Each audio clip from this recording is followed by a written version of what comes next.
When Boeing's new plane crashed not once but twice, it shook the aviation industry to its core. But what really happened during these tragic events?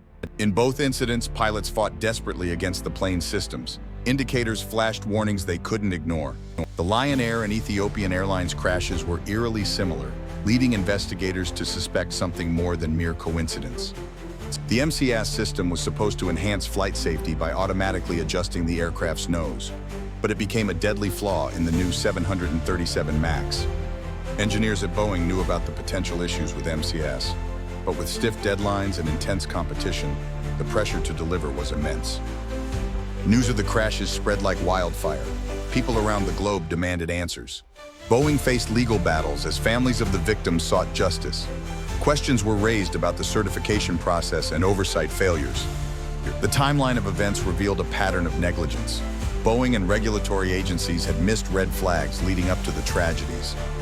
The FAA's role came under scrutiny. Allegations surfaced that Boeing had undue influence over the certification process. Investigations uncovered flaws in the MCAS software. A single sensor error could trigger a catastrophic chain reaction. Production push was relentless. Boeing was racing against time to beat its rival Airbus.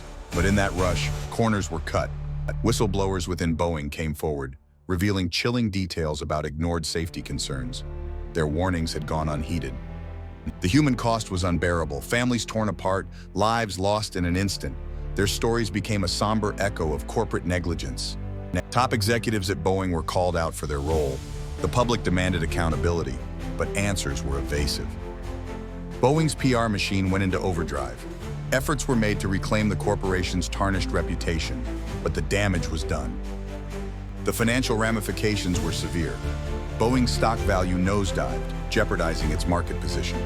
Within Boeing, morale hit an all-time low. Employees strived to uphold standards, yet the shadow of past mistakes loomed over them. Conspiracy theories emerged, claiming collusion between Boeing and regulatory bodies. While some were outlandish, others gained unsettling traction. Aviation experts weighed in, dissecting what went wrong. Consensus pointed to systemic failures that went beyond simple technical errors. Engineering documents painted a grim picture. Issues were well known within Boeing long before the planes took to the skies. Data analysis revealed alarming oversight lapses during the safety checks. The system had failed at multiple levels. Journalists uncovered confidential reports indicating that early test flights had also shown MCAS malfunction signs.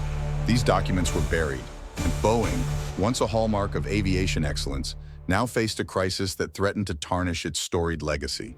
For years, Boeing marketed itself as a pioneer of safety and innovation. But now, these claims were under sharp scrutiny. Simulators became critical in understanding what pilots faced. The findings? Pilots were left virtually helpless against MCAS malfunctions. Global regulators were unforgiving. Boeing faced unprecedented scrutiny in redesigning the MCAS and implementing extensive retraining programs. Public protests erupted, with demands for greater transparency and airline safety measures. The voices of the aggrieved resonated far and wide. Boeing had no choice but to overhaul its processes. From assembly lines to boardrooms, change was not just an option, but a necessity. The broader aviation industry wasn't immune.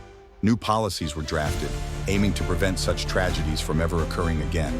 The crashes of Boeing's 737 MAX planes have forever changed the aviation industry. As the sun sets on this chapter, it urges us to remember and strive for a safer future. But have we truly learned our lesson?